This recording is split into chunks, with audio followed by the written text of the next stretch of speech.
Hi, you know, Anurag sir. Good to see you. to Can't hear you, immediately. sir. You're muted. So, Anurag sir, thank you for joining us. You're Thank on you mute. all. Thank you. Thank you. Thank you, Chief. Good to see everyone that I know. I know, so good to see you, sir, here. Thank you. I called you up in the morning. I said most of the people I do know, and especially Anurag, good friend. So not a Uh, problem. Thank you, Chief. So It's a yeah, very so small, well-connected Yeah, community as well. yeah, we are a small world for sure. yeah. Yes. So yeah, I No, think people moved on back to the basics. Anurag, I was just sharing, how I could see the way people when we were buying groceries, and as you know, I was all alone in Bombay. I heard your soda thing. See, On point. On point. I was telling you that talks a lot about human behavior. And I think Yeah, he picked up the soda thing immediately. yeah. So yeah, Exactly. Absolutely. How about you, Ms. Disha? You tell us what has been your learning during this time. Learnings in this time is Quickly, have like, just 2 minutes. yeah, people can be occupied for anything and everything. And working from home is extremely chaotic. It is always better to go to office and work. Please, it doesn't work. I Everybody needs agree. their own space. Children, spouse, everybody. And as Ashwini sir also said that we are humans and we will get back to the same business and the same shit very, very soon. Once everything is back to business, we will start up with the same thing as it was before. yeah, We are humans after all. Yeah, absolutely. So I think what you're trying to say is that you've realized that how agile we are as human beings during this time, and that requirement of space. I think it's a very important thing. I think all of us realize because we're all stuck at home and there was nothing Another to major do. thing is, no, Your like, connectivity is gone. so I need my gym, I need my trainer, I need this, that, everything. But in pandemic, I don't need anything. Yeah, that fine line between Yeah, need so and I need also can do melted. just everything on my own. Absolutely, Yeah, absolutely. it's fine. Very nice, very nice. We'll move on to, thank you, ma'am, for that. We'll move on to Anurag, sir. So quickly tell us your learning before we actually officially kickstart the session. There are too many things that one is that I completely agree with both Ashwini and with Disha that the the the we got the knowledge that there is a difference between what we need and what we want. That was one. Second one, I suddenly realized that people are not falling sick anymore. So the sheer I'll say earlier people used to rush to hospital for any small big anything, and suddenly I realized that no more cold cough fever is bothering people. yeah, No more backache, I'll say knee ache or any other ache is forcing people to go to the hospital. Suddenly, they were happy finding home remedies and they were happy with that. Third one was that on another serious note that I do realize and I do have heard we ran a helpline number, so I do have I'll say empirical evidence also to say that the, the domestic violence cases have increased drastically because Yeah, imagine someone who alarming. was seeing their partner for I'll say 2-3 hours. You were forced to see that individual, live with that individual for 24/7, and then everything the tolerance level came down significantly. Yeah, So we were indeed. not able to tolerate thing, and it started impacting all of us. And And if we mental look, health issues started rising. no, I think we were it started grappling with a rising, lot of but stuff. yeah, but if we Yeah, look within us also, we'll realize that our tolerance level gone for a sec completely. And the absolutely. fourth thing which I realized was that if COVID was, and I've said this also, if the COVID is pandemic, then webinar became epidemic. But Oh, yes. It's such a good one. Yeah. there's a huge number of I'll say webinar, and I'm sure if you look into your calendar, Ashwini, you'll have number of slots that you have given and attended, and because everyone felt earlier we used to have excuse that I'm traveling, hence I won't be able to join. Yeah. But we were Now left what? with no other excuse.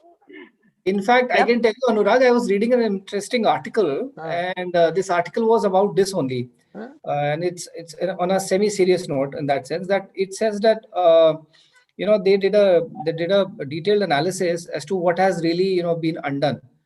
The thing that you really need to be physically present to yeah, hold a 1 hour client meeting at a distant yeah, city, that has been undone completely. I think that inefficiency has been very clearly identified during these COVID times. And he did an analysis saying that what are the key five attributes when you're trying to make an impact.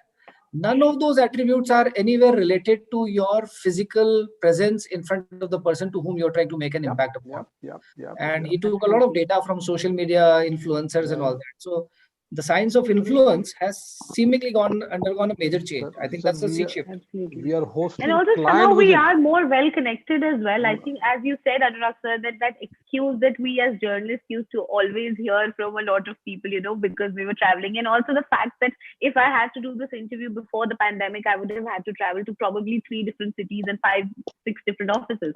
But I Right. can do it all at once and save so much yeah, yeah, time. So yeah, I yeah, think it yeah, has yeah. been a No, no, blessing we in are that sense. just adding to what Ashwini was saying. We are having client visit digitally now. Yeah. So client are visiting us. And we recently had our own CSR week digitally. Employees participated digitally, and you'll be surprised that we got more than 11,000 employees who joined hand with us Hmm. during that particular week to contribute with their effort, skills, expertise, resources to various NGOs. Absolutely. So these are things that's happening. It's unpacking number of things, but at the same time, we can't have a digital world only. We need to come out with a hybrid model. It will be a hybrid And, model. Absolutely. at the second time, a second thing that no one is going back to, I'll say, our life of pre-COVID. The life Absolutely. No. got altered Completely. permanently, and there will be something which will be there.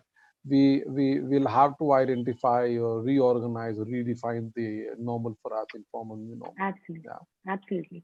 Very well put, sir. Thank you very much for that. My team has given me a cue that we are already live now on various streaming platforms, Facebook, LinkedIn, and Twitter. So please allow me to officially and formally kickstart the session. First of all, thank you very much, all of you, for joining us today here. And I really appreciate the time, energy, and effort that you've put in and want to discuss a very, very important topic. So I want to quickly jump on to the panel discussion, and I welcome you all to Shree Nandishala presents CSR Leadership Virtual Roundtable on Be Keen, Go Green. Now, I think this is a very important topic that I need to discuss with all of you from the CSR fraternity.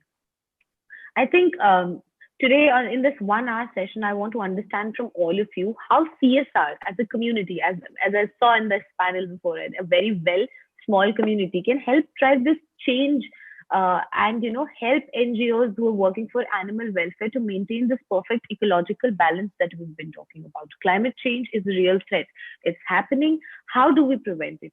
Exactly as of today, we are at that point where we can, if we act now, if we work on the plans of action devised, we can probably save the planet. Everybody needs to understand that Earth belongs to plants, animals, and humans, and not only humans alone. And humans need to understand the fact that this is not a rented accommodation. Planet Earth is our mother, and planet Earth is our only home.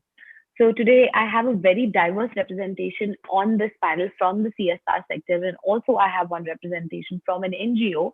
And I want to discover and talk about how we drive this change and how an NGO and CSR can work in tandem to create this ecosystem where our future generations will have a clean air to breathe and a clean space to live. So allow me to formally introduce all of my panelists here today. We have Mr. Kumar Anurag Pratap, Senior Director and Head CSR at Capgemini. Hello, sir. Hi. We have Mr. Ashwini Saxena. He's the CEO of JSW Foundation. Hello, sir. We have Mr. Bhuvan Bhaskar, Lead CSR and AVP Marketing at NCDEX. Hello, sir. We have Ms. Disha Srivastav, Head CSR and Communication Professionals and founder at Saffron Creatives. Hello, ma'am. We have Mr. Vignesh Ojha, VP at Shree Nandishala. Hello, sir. Hi. Hello, everyone. And we have Mr. Praveen Khan, who's the head group corporate communications and CSR at Spark Media Group. Hi, sir. Hi, Tanya. Namaste, everyone. So I think, as I said, I have a very diverse representation on the panel today, and my sole aim and the sole goal for this conference is to understand how these two sectors can work in tandem with each other. Since I have one representation from a NGO here, Mr. Vignesh Ojha, sir, why don't you start with your opening statement and help me understand how do we drive this change? How do we make everyone understand that planet Earth belongs to everyone, plants, humans, and animals? Can I please have your opening statement on this? Yes, Tanya. Hi. See, when God created this planet, the objective was this only, that the planet Earth belongs to everyone. It's plant, human, and animal, and we all are interrelated, and nobody can move without each other. Now, out of three, only human has brain to realize his responsibility of taking everyone along. But it's sad that it's not happening properly. As we ourselves, we as a human ourselves are destroying our own planet. Right. Like, we are cutting down on trees, we are trying to convert the entire green area or forest into a concrete jungle just because of our greed. Though we have already started paying for the consequences, like pollution. The condition of AQI levels of air today in Delhi and NCR, so and all across. Shortfall of rainfall, climate change. These are the hints which we have already got from this. So we human have made the life of animal also more miserable, especially cattle who are roaming abundant on the street and eating waste, plastic, etc., which is currently approximately around 11 crores in number as of now. And these are the number of abundant cattle I'm talking about today. Now, Right. Cow at times, get benefited with some food due to the Mata tag on her and the religious value, because the people do seva. But still the fact remains that she is abundant the moment she becomes unproductive, unwell, or old. People who Right. were running their livelihood by selling her milk doesn't even take a moment to take her to make her homeless, basically. Bulls in that case suffer even more. Right. Right? People hate them due to their looks, their build. Uh, they throw stones, water, acids, beat them with rod. The rod, and they are the favorite to the slaughterhouses. And so basically, we as a human are taking advantage of their intelligence in a negative way. And due to the greed, now the nature has also started in a reverse effect, and we are already started paying for this in the various diseases like respiratory, immunity, etc. Right. And it's high time that we must take and understand and rectify our mistake. Uh, the best part is, since we are talking about the pandemic, I think the corona is the latest and the best example. We can say It's a reminder. it's So a. you run a cow sanctuary as well. How does that work out? I'll, And I'll what are you trying to do with that? what I'll do, Tanya, I just want to share a small video, which will give you a complete perspective about that, what we are and how we do. So just a moment, I'll just play that. You can just share your screen with us. I think it's absolutely rightly put. I think today the situation is very bad, and I think the number of cows that you have quoted is something that has struck me very strongly, because that's something that we rarely think about. I mean, I could not have guessed that there are 11 crore cows who are abandoned on the streets, and the kind of hazard they cause. I think cow menace is a big problem in India at the moment, and a lot of road accidents are because of that. And then they end up eating plastic, they end up eating a lot of trash, which causes even more fatal injuries to them, and also sort of disturbs our ecological balance in so many ways. I think that's something definitely I think you would be the right person to talk about, but that's something definitely we need to take into account when we talk about stray animals, when we talk about maintaining our ecological balance and maintaining and supplementing the food chain properly. Yeah, You're about to show some video? Yeah. Yeah, not able to share it. It says that the host disabled for this.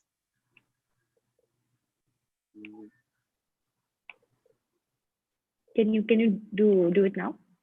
Yeah, it's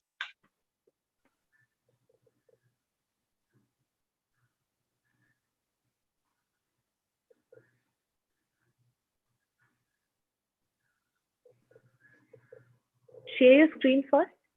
Yeah. is it visible now?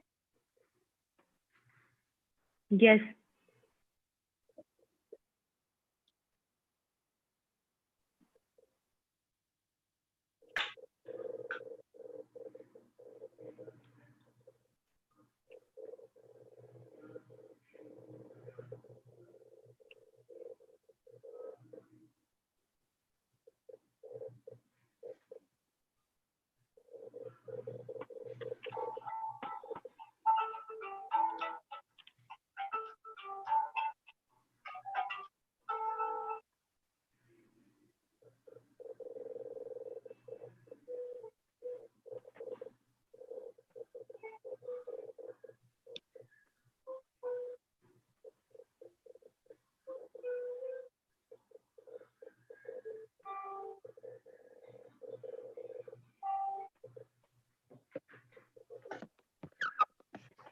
एक समय था जब हर घर और कस्बों को गाय और गोपालन को महत्व दिया जाता, लेकिन शहरीकरण ने धीरे धीरे कस्बों से गायों एवं यांत्रिक खेती में भेड़ों को किसानों से दूर कर दिया है। आज के समय में वो जब तक गौवंश से लाभ मिलता है तब तक ही उनकी सेवा करते हैं और बाद में उन्हें बेघर कर देते ताकि उनकी देखभाल न करें। आधुनिकता के इस दौर में माता का दर्जा प्राप्त करने वाली गाय आज हम लाते जा रहे हैं। आज नदियों की हालत और भी बुरी, ये सड़कों पर बेसहारा और प्लास्टिक व कचरे खाने को मजबूर। सड़कों पर घूमने से काफी दुर्घटनाएं होती हैं, जिससे आम जन के साथ साथ जान को भी खतरा रहता है। वहीं ये कुचड़ खाने के शिकार बन जाते हैं। आज गौवंश की हालत इस देश में बहुत खराब है। आज देश में कई गौशालाएं चलाई जा रही, पर ज्यादातर गौशालाएं दूध बेचकर पैसे कमाती हैं। So we can't see your screen. आज भी समाज में ऐसे लोग जो निरंतर अपनी संस्कृति को बचाने का प्रयास कर रहे हैं, साथ ही just a second. Yeah, I think some.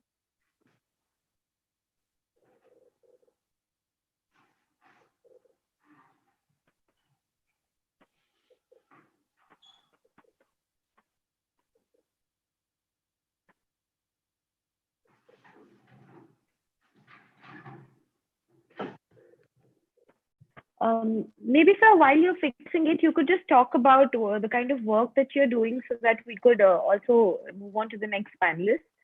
And in the meantime, we'll try to see if the video is working later on, because there is some bandwidth issue, I guess, at your end.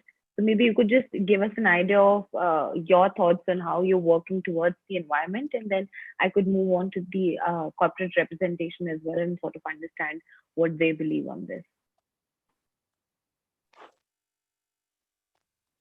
Tanya, is it Vignesh, sir? visible?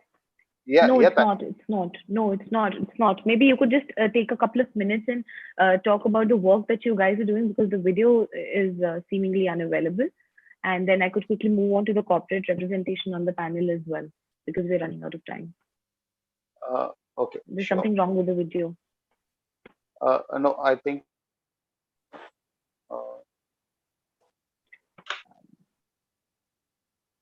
If you could just turn on your video and you would want to talk about the work that you guys are doing, I think that would be much more relevant. Yeah, And then sure. we could move. Yeah, sure, definitely. See, Shree Nandishala is a well-equipped shelter home built and maintained to provide shelter, food, and required medicinal treatment to abandoned, helpless, and injured bulls and cows. Then 94% of them are of the total numbers are bulls. Shree Nandishala is a member of FIAPO, which is a Federation of Indian Animal Protection Organization. We have received many awards in the field of inspiring social contribution, and recently, well covered in CSR Times as well.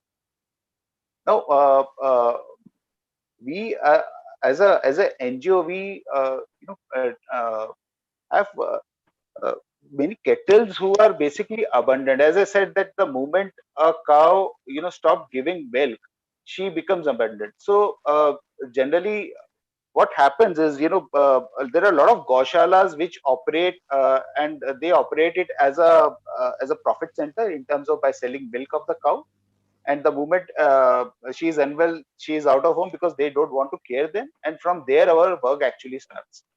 So what Right. we do, we bring them to our place, and we completely take care of them in terms of, we provide all the basic necessities of her to in terms of shelter, food, and the medicinal treatment, because uh, being abandoned and homeless for long, they've been heaping on the domestic waste and the plastics and all. So there are a lot of things which ultimately they end up eating out there. And similarly, the same is the case with the bull. So what we do is we bring them home. We take care of them. We have a complete set of doctors. We have a good medical facilities. We have 24/7 special veterinary doctors who are and there are particular SOPs which we follow. So whenever there is a new entrant to our Nandishala, we first do the complete examine of that cattle, that how, what is the background, how it has been done, and based on the condition of the cattle, these doctors recommend the kind of the food, the quantity, along with the medicines to them. They isolate them for basically quarantine them for a week, 10 days, and once it's a little settled, then we they get along with the complete the bench with the other kettles. So currently, as I said, we have 5,000 plus number of bulls, and we have more than 2,000 plus cows, and all are abundant. So it is basically not being done in as a profit center. It's a complete seva stuff what we have done, and doing such sort of a thing need a lot of courage and all, and which is being done. I especially applaud to our president, who is Mr. Anil Kumar Ocha, and he single-handedly taken this initiative, because we all talk about it, but when it comes to action, we get to see very, very few action in that. So nobody is actually coming and doing much about the cattle, especially. So what he did is really a commendable job. He converted his entire land, his entire field, into the grazing ground of for these cattle, right? And from 200 odd cows, he converted the complete Shree Nandishala, which is now more than 7,000. So I think the idea behind is to you're working exclusively with stray bulls and stray cattle. So that's a different kind of animal welfare that you're working at. That's very interesting, sir. I will get back to you in terms of understanding the kind of challenges and the kind of expectations you have in terms of support. But before that, let me move on to my, other panelists as well. Anurag sir, if I start with you, can you help me understand where CSR can play a role in terms of helping out NGOs, various NGOs who are working with various sectors, and in terms of helping them out to create this ecologically balance? Could you give us a roadmap as to how we can reverse climate change, or how we can work back towards it? What is it that needs to be done now? I think the days of discussion are over. Can you give us an action plan? No, the point is that if I'm talking about the larger civil society, including the CSR practitioners and the NGOs and other stakeholders in this, so there's a huge amount of work that's happening there. So I'm not going to say that we have to start it. It's already happening. It may not be getting the same traction that other thematic areas are getting, whether it's education, livelihood, health, or Exactly. Tech and other spaces, but it's happening. It's also about what's your priority. But that's what's wrong, sir, right? Huh? It's not getting, that's what's wrong. It's not getting the required traction. Why aren't we more worried about it? But it's also important. I'm in the sense, Environment is still getting the traction, but within environment, which stream to pick up, whether I'm going to work with animal welfare or I'm going to work with forestation, I'm going to work on carbon neutrality, I'm going to work on some other scheme. That we need to leave it to the stakeholders who are involved in this, because they'll pick it up based on what is the kind of and what will help them in identifying the shared value that they want to get in there and what is more strategic for them. And that's one call that they're doing. Second is that till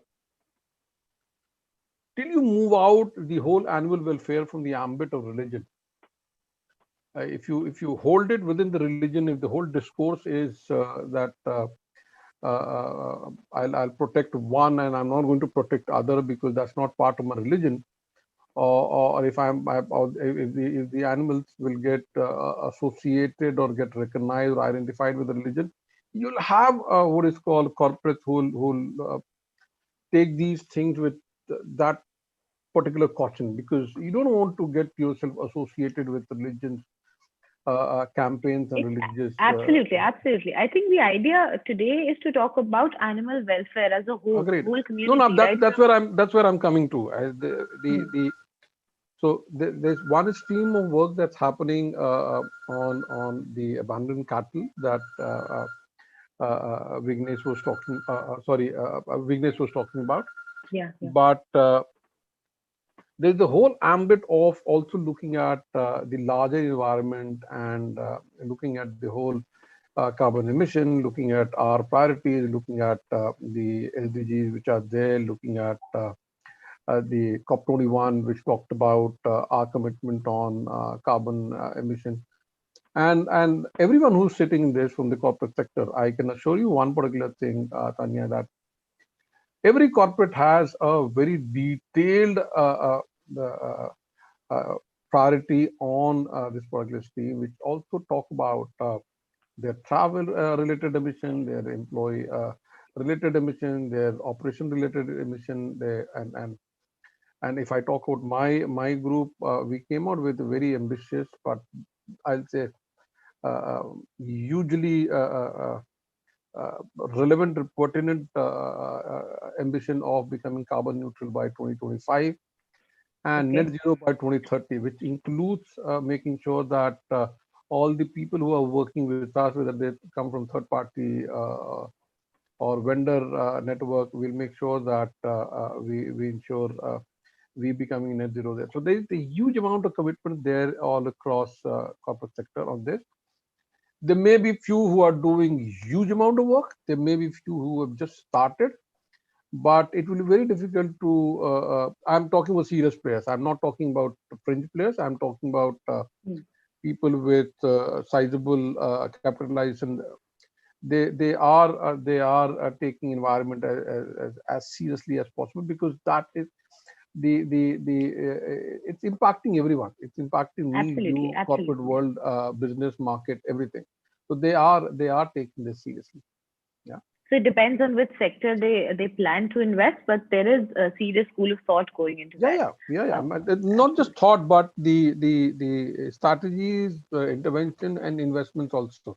So if I look at, for example, I see Ashwini around, and I'm talking about my Praveen also can share the same thing, Bhuvan or Disha also.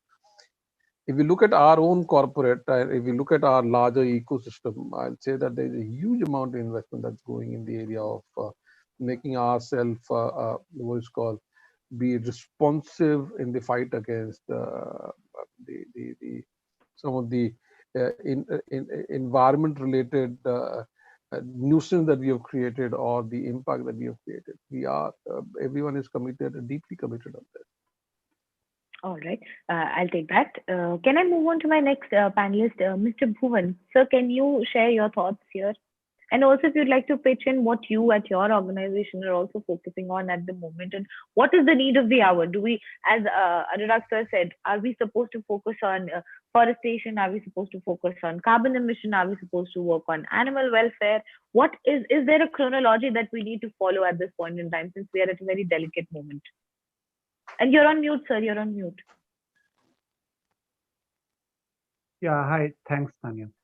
So, of course, I won't say that we should go into a chronological complexity, because when we and I will take a small liberty also while talking about the ecological balance or plantation or environment. I would rather like to call it uh, as the CSR, working for sustainable development, because as CSR, when we think about any project or any activity that we have to indulge in, we somehow we because there is a difference between when we go for social service and when we go for CSR.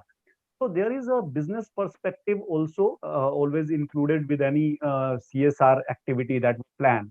And so why I like to talk about the sustainable development, because whenever we call it development, then it includes all the things that are not only I mean, maybe plantation is one thing that is part of that sustainable development, but there are many other activities which are not directly related to, or which might not be directly related to creating or just making that ecological balance which we usually think of when we think about environment.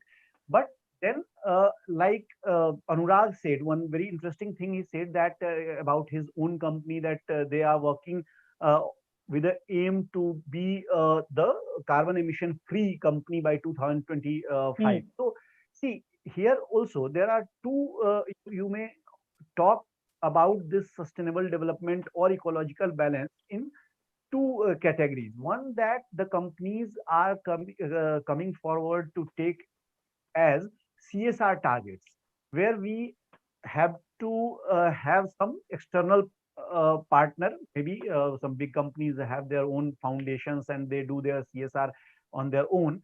But most of the companies do it through NGOs, which is, I think, the theme of our whole discussion also here.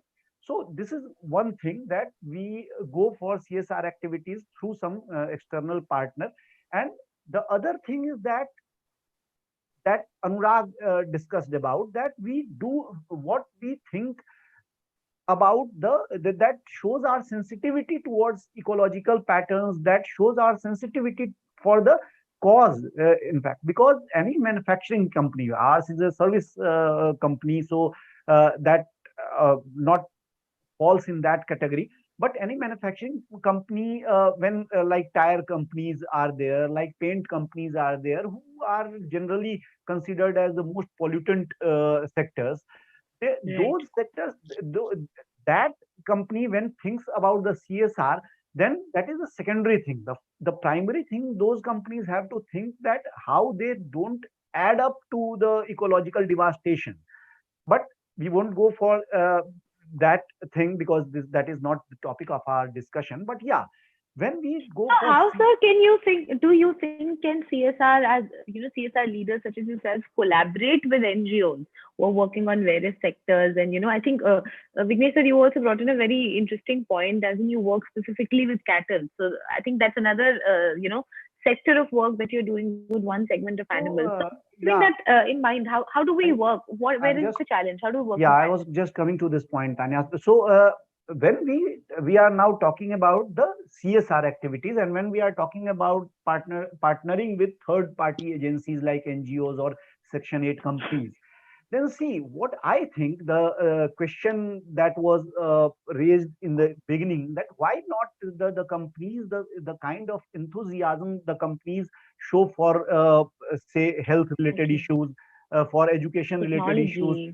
Technology. technology, not technology, because technology is not the front runner when the CSR activities are lined up. So these are education and health, and these are the hotcakes in CSR Yeah, yeah, activities. absolutely. So, Absolutely. one thing that I can think of as the reason why these things have not come. I mean, this environmental thing has not competed or is not competing successfully with these hotcakes, is that when we think as a CSR professional, when we think about the CSR activities, what are the CSR programs that we need to take up? The things that we think of in the very first place are the regulatory issues. And there are two things. So I would be rather I would be talking about in a very practical things that we just face while working. So these are two things.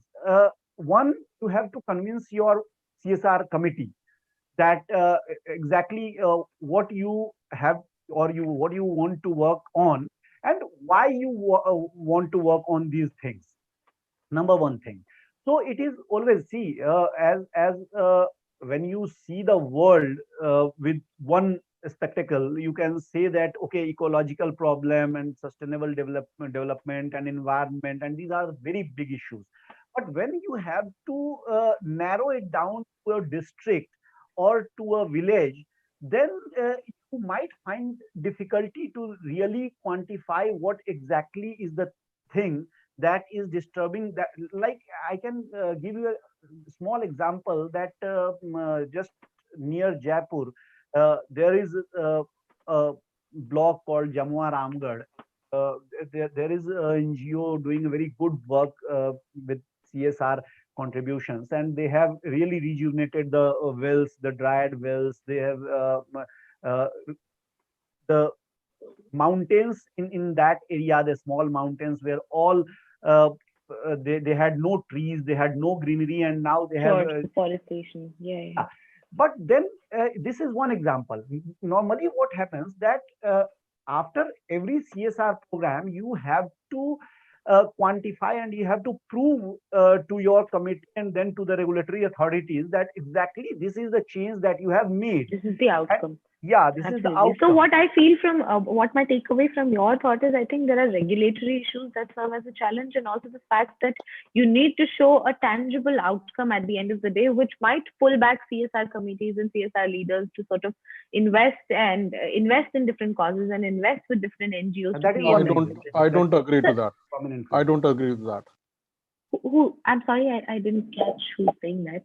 Now, this is Anurag here. I don't agree to that. Acha, Sir, you do. Sir, I will come back to you, but and we'll definitely talk about this. But can I just quickly move on to Praveen sir and have his thoughts before?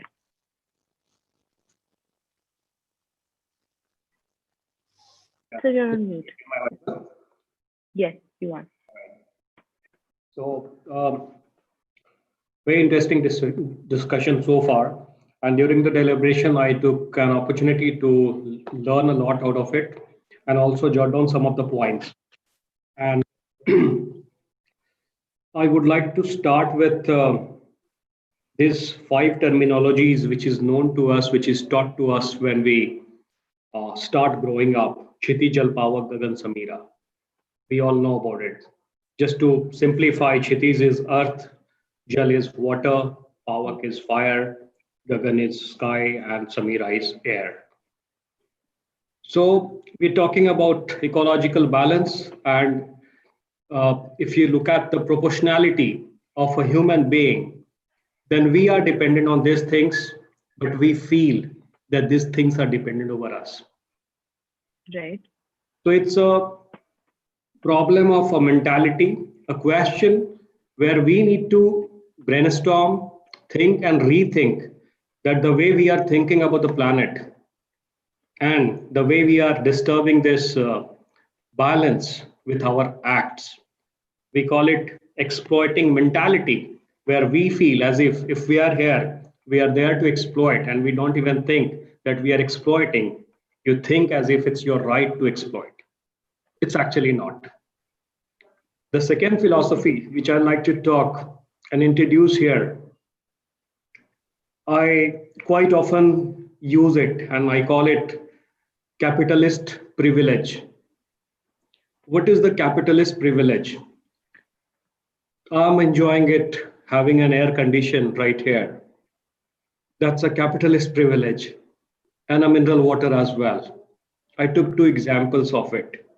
We always think that these privileges are there meant for us because I earn more, I have more power, I have more money, so I can exploit things.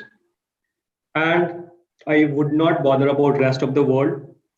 Let the world, let the rest of the people, the planet, to face the consequences of my act, but I'm not responsible for it. Why? Because I'm powerful.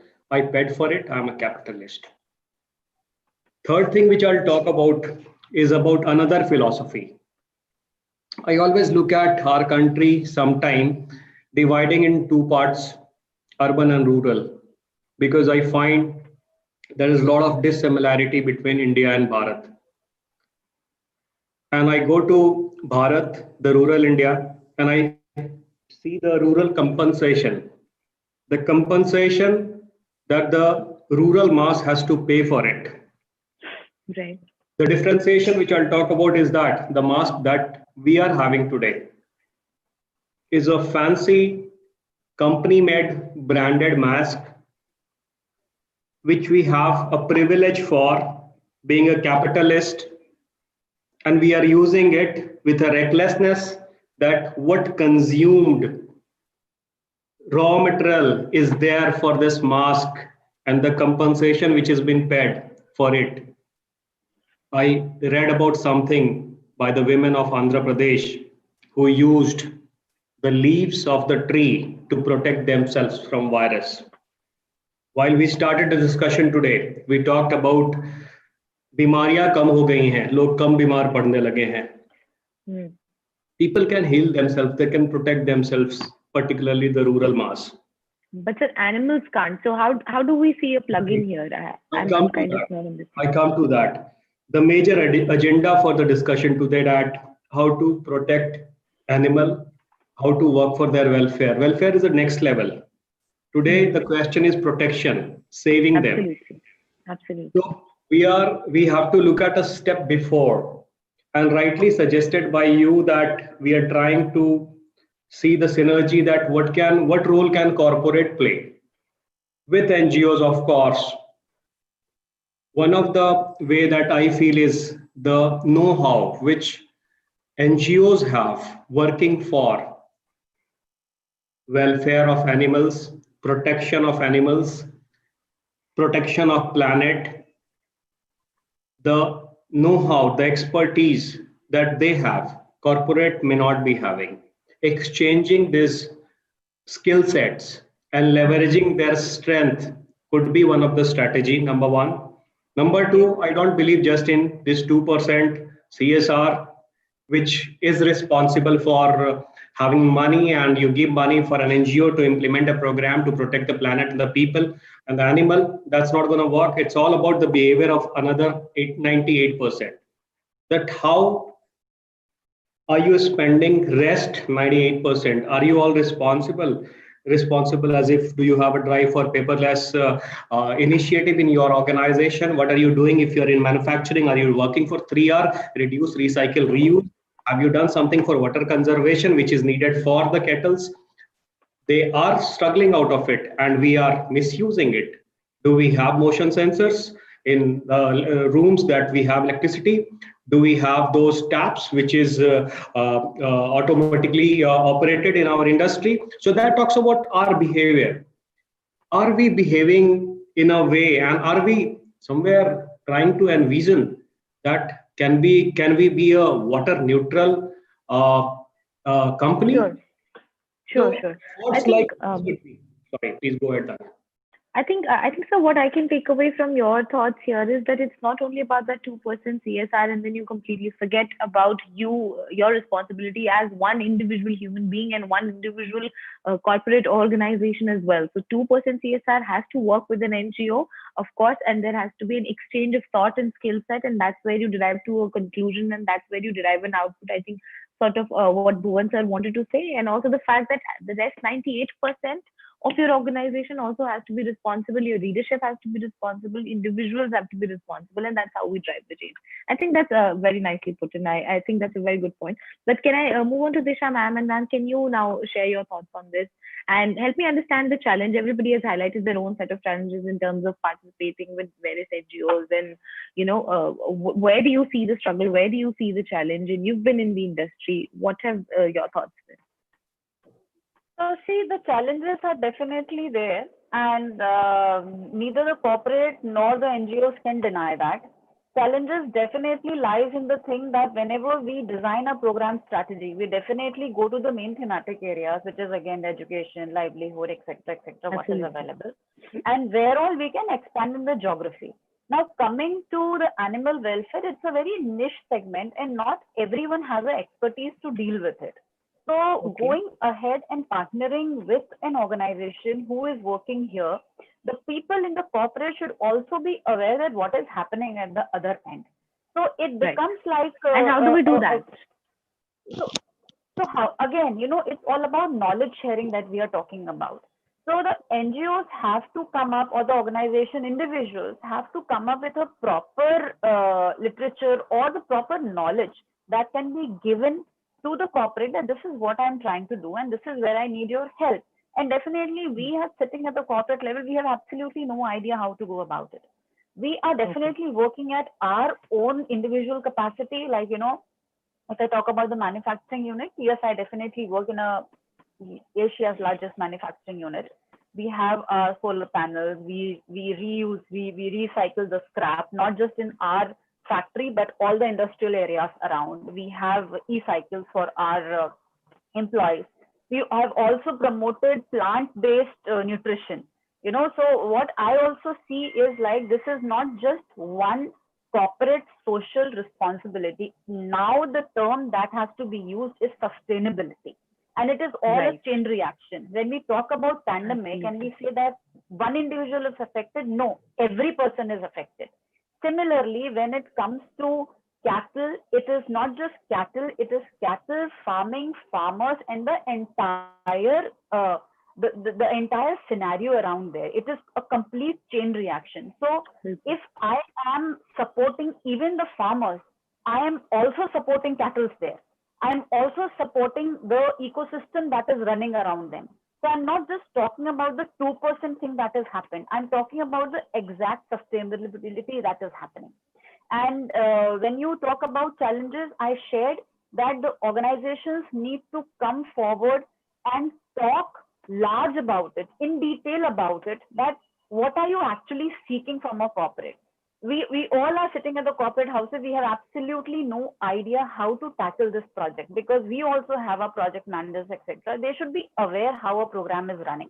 So that knowledge sharing part is very important. Absolutely. Very, very important. Convincing is very important, because it is not our area of expertise, and nobody will enter into an area where we are not aware of, when we are not even sure about the deliverability.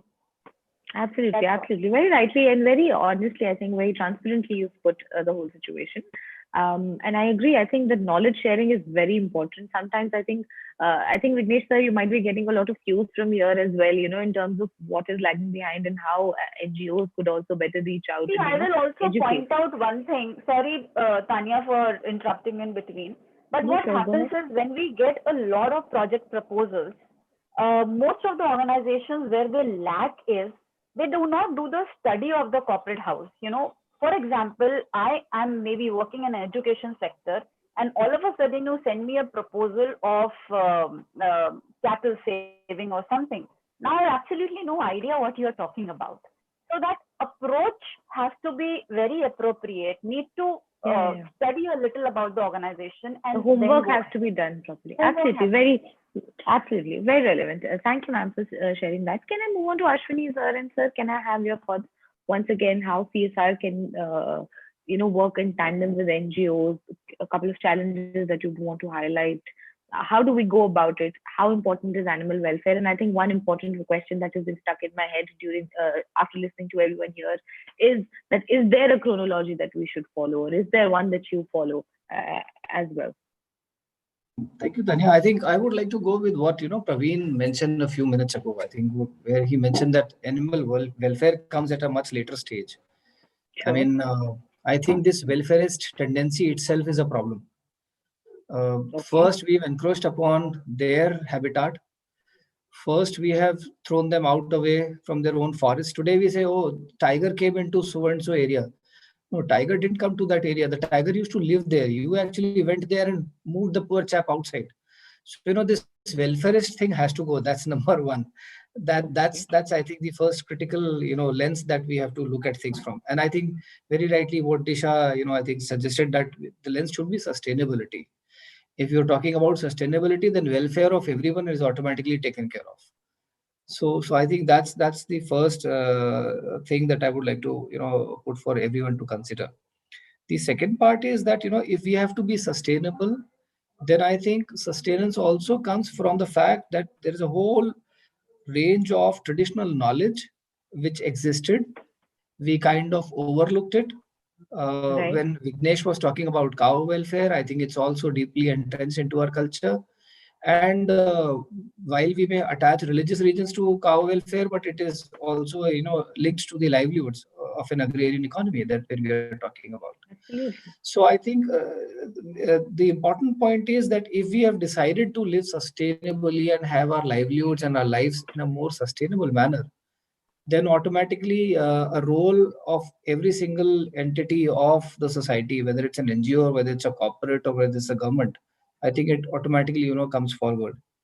And I think the biggest role, to be specific, that the NGOs can play is that somewhere NGOs always came up as a voluntary action group based on their understanding of local issues, their understanding of how things used to happen there, how certain things were, kind of taken care of traditionally by the communities. I think that role is the biggest role that the NGOs can possibly play in this entire setup, Sure.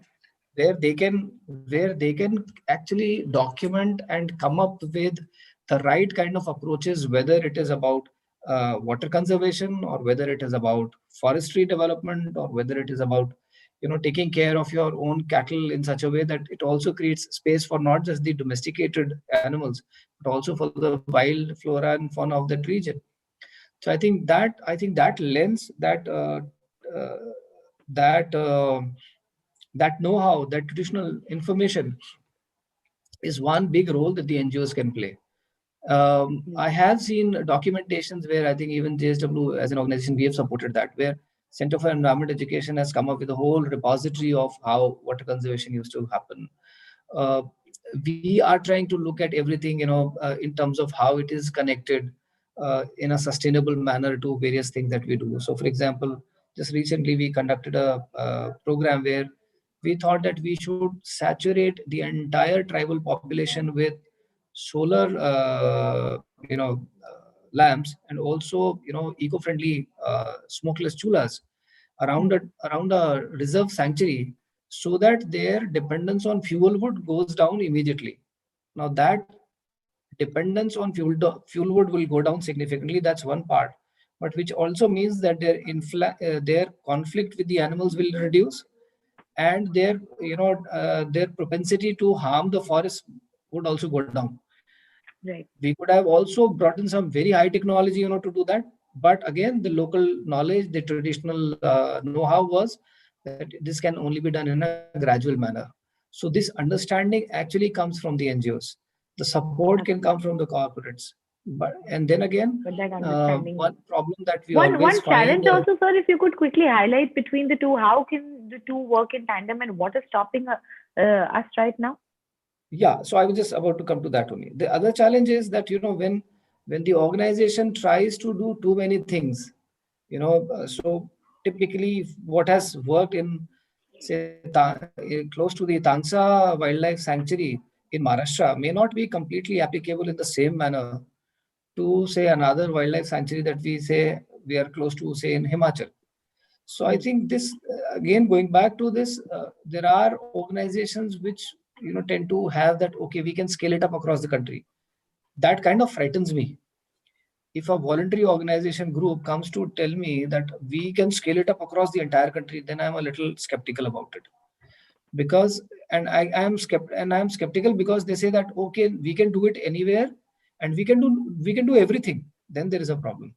So I think sustenance itself again gets questioned, that, oh, do you really know about every single nuance that's going to come into play when you're going to replicate your program at different levels at different locations? Perhaps not.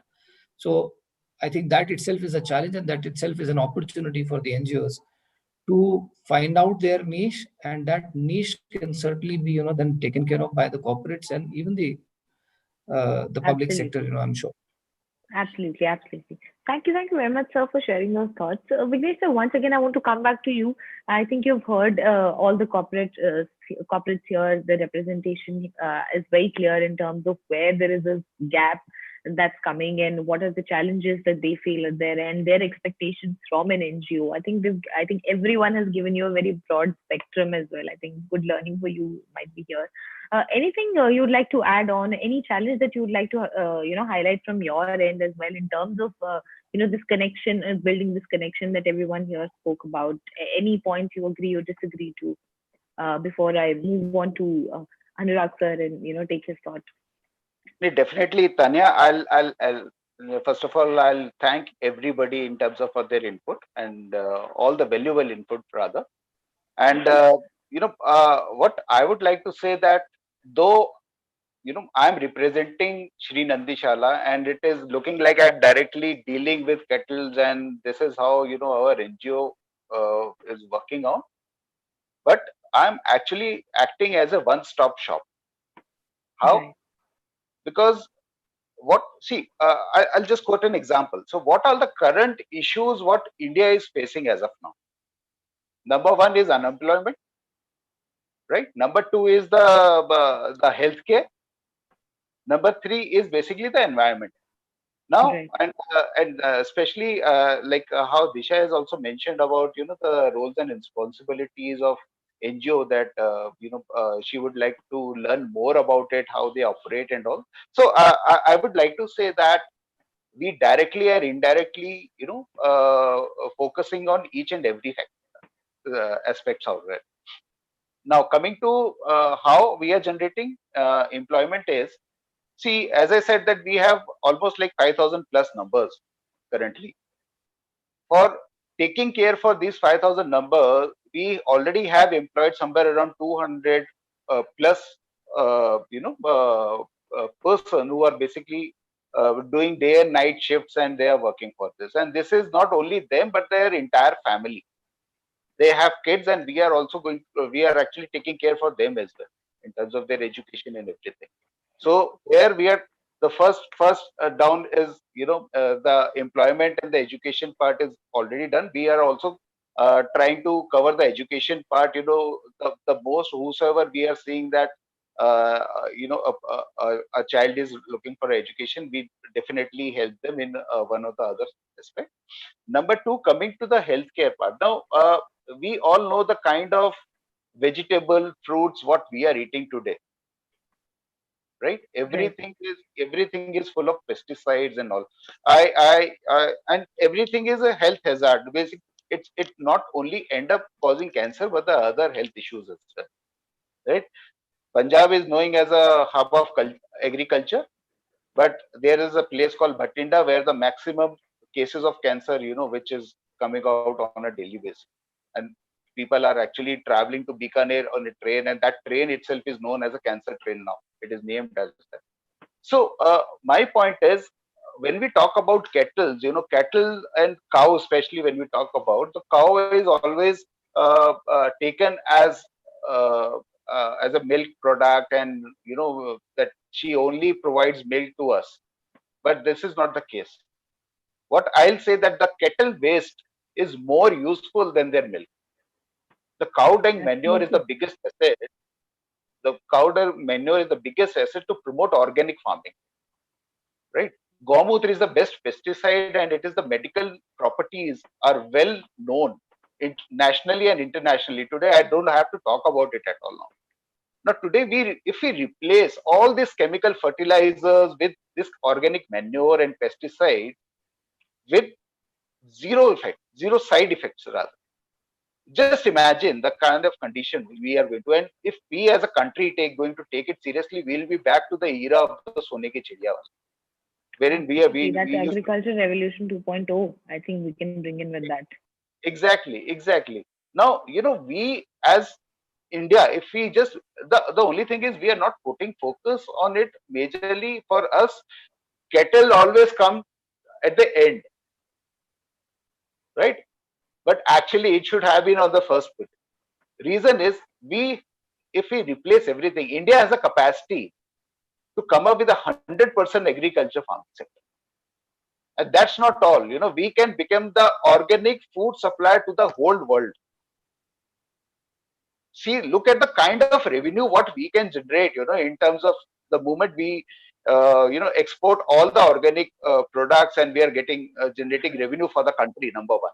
Number two, India itself, we are working in terms of the healthcare sector. We are putting our contribution towards the unemployment sector. We are helping in terms of education sector as well. Now, how we are, I'll quote a very small example. uh, 5,000 numbers what we have, we generally get a lot of cow dung, which we convert into the manure. We put it on our field. Now what we have also started, though we can easily sell it in the market and we can earn money and profit out of it, which we are not doing it purposely, because we don't want to act as a profit center. It is more like in terms of helping each other. So we want to become a helping hand to the small and the needy person. So what we do rather is we distribute this organic manure to the small and needy, small time farmers in and around the vicinity of, like, Shree Nandishala is situated in Rajasthan, Bikaner. So in that vicinity, which is almost like 50 to 60 kilometers, we have more than 30, 40 villages. And these are the small villages. The farmer is not able to afford the kind of organic So you manure. provide them with that organic manure. So I think you rightly put it, sir. I think you are a one-stop shop where you're taking care of the entire chain of events that happens when you take care of unproductive cattle and unproductive bulls. One more, Uh, one more thing, Tanya. Like today, just wanted to quote one thing, that when it comes to the funds as of now, the most of the corporates, always go with the human-related uh, support. For example, child, women, education, etc., which is almost like a 70% of it, right? Though it is very well required, and the rest of the fund, which is the remaining 30%, comes to the animal protection, which again majorly goes for the 20% of it goes for the dogs, right? The remaining 10% Fair enough. goes for the Gaushala and all, but the Gaushala is anyway, most of the Gaushala is running it as a business. They are earning money by selling milk product, but there are other poor. I'm not only talking about Shri Nandishala, but I am representing all such Nandishalas and the Gaushalas who is actually working for this cause. So with a small contribution, and all this can happen with the corporate CSR fund, definitely can help on this, because they are the one, and the corporate CSR fund plays a very vital role in it. So It does, it does. if you see, everything is interrelated. That is what I in the opening statement also what I said, that everything is interrelated. Here, True. though the perfect picture is seeing as a cow, but it is not only a cow, but it is the entire country what Absolutely. we are talking. Absolutely, sir. And I think one thing that I take away from this is that, stray dogs and stray cats are a thing that we hear very often, but stray cattle is something that we rarely pay attention We have to. never heard about So, it. Very rare. yeah, absolutely. So maybe that's how we triggered the agricultural revolution 2.0, and it's probably something to think about. So since we're running out of time, I want to take just another 5 minutes and quickly come to each and every panelist and sort of have your closing remarks on this. If you could just give me a short, crisp closing remarks on the statement. Can I move on to you, Anurag, sir? And you also had some disagreement that you maybe want to point out during this. So you're on mute. You're on mute. I had my disagreement on when we start saying that CSR is only looking at tangible things. That's not the case. We have moved from tangible to abstract, and there are ways where people are following.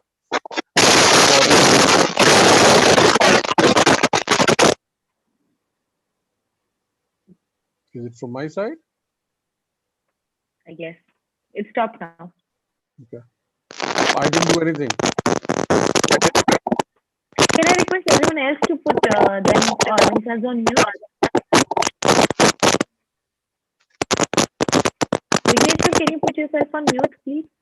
I can't do it on mute.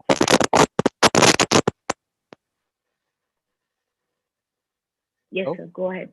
okay. Yeah, go ahead. The reason why I said that the world has moved, the CSR practitioners have moved. They are not looking at tangible, intangible. They are looking at impact, and they'll continue to look at, because things which is not getting measured are those things which are not getting done. So we need to be very candid to accept that if you can't measure it, we need to accept that that never happened. That's one. Second is that we need to also understand that everything won't get addressed by CSR. CSR has a limited kitty. It's a newborn baby. Birth happened in 2014. We are right now in 2020. We are expecting 6-year-old child to do things that MPhil and PhDs youth were supposed to do.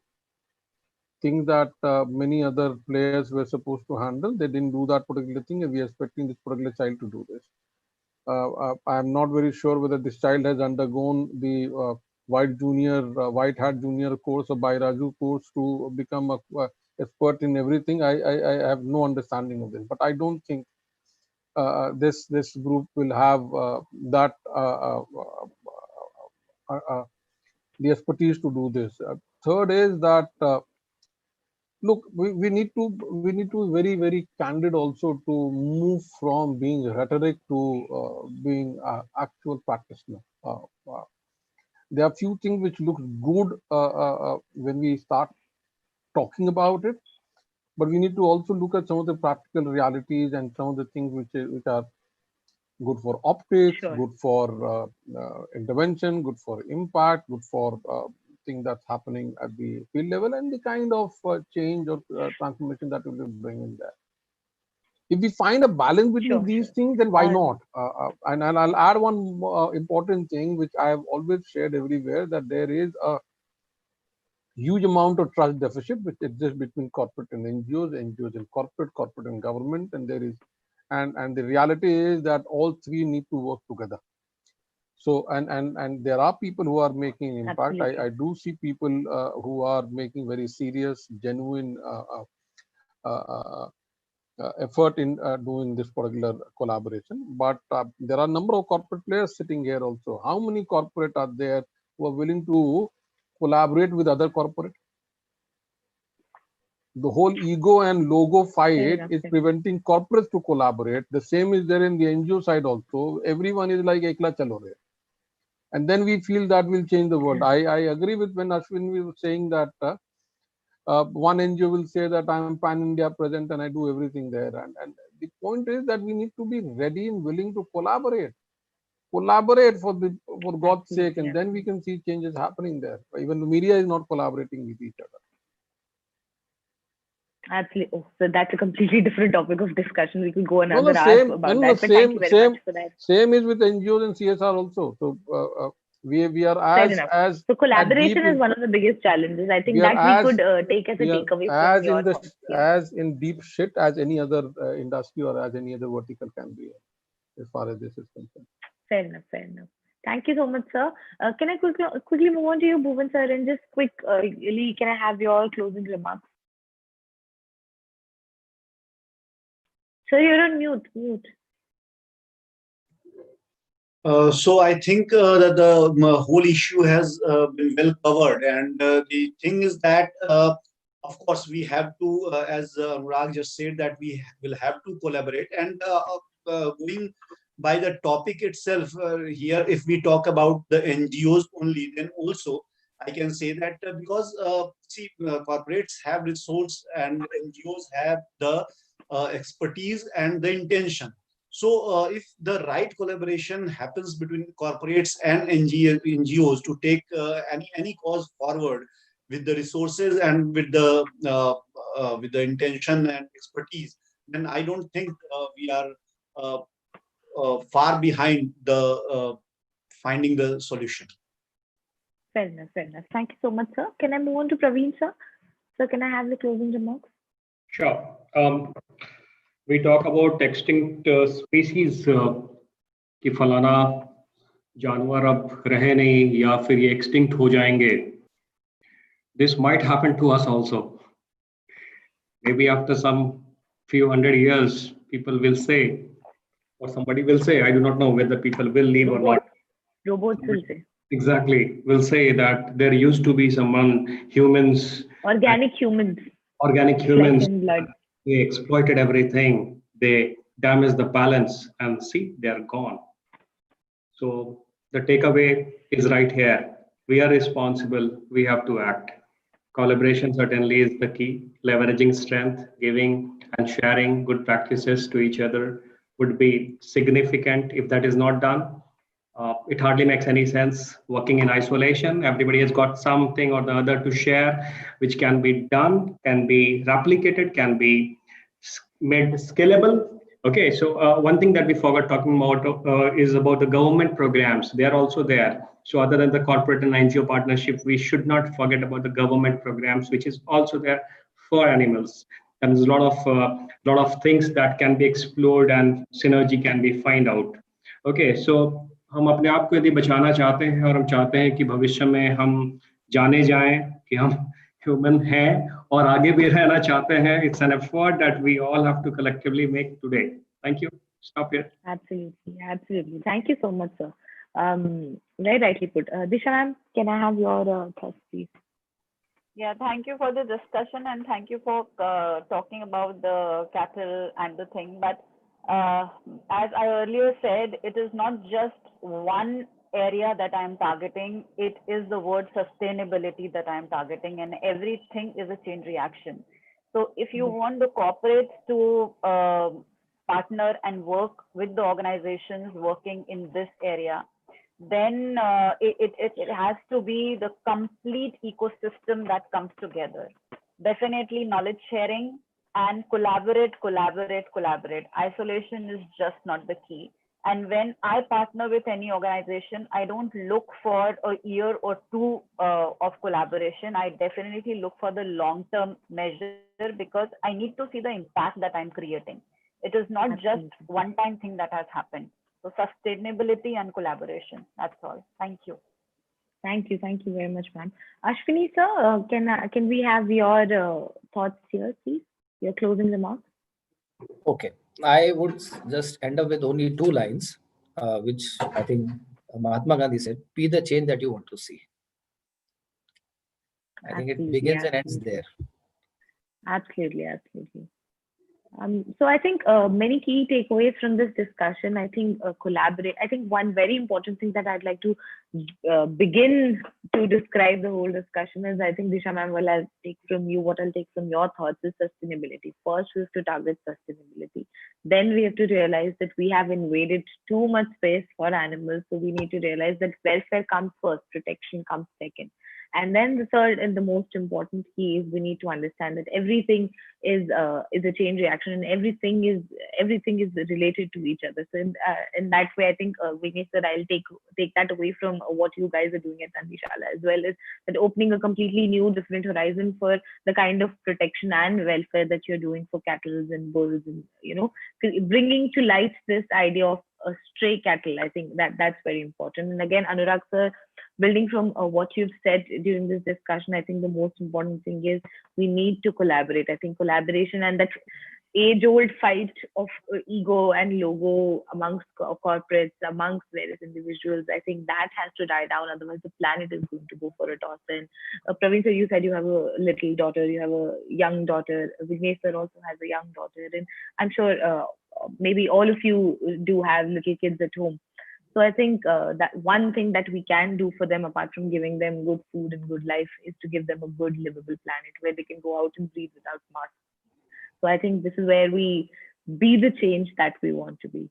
So on that note, thank you very much, everyone, for joining us today. And indeed, there was a lot that I could personally learn, and all of you. I hope it was a very interesting session for all you guys to have a peer-to-peer connection as well. And I hope to see you again in some other discussion soon. Thank you. Thank you. Thank you, Tanya. Thank you, everyone. Thank you, Praveen, Disha, Thanks all. Bhuvanji, Vignesh, Anurag. Thank you so much. Good to see you all, actually. Ashwini sir, Anurag Thank sir. you, everyone. Thank you, sir. Good to see you all. Thank you so much. Thank you. Thank you. Have a nice weekend, all of you. Bye-bye.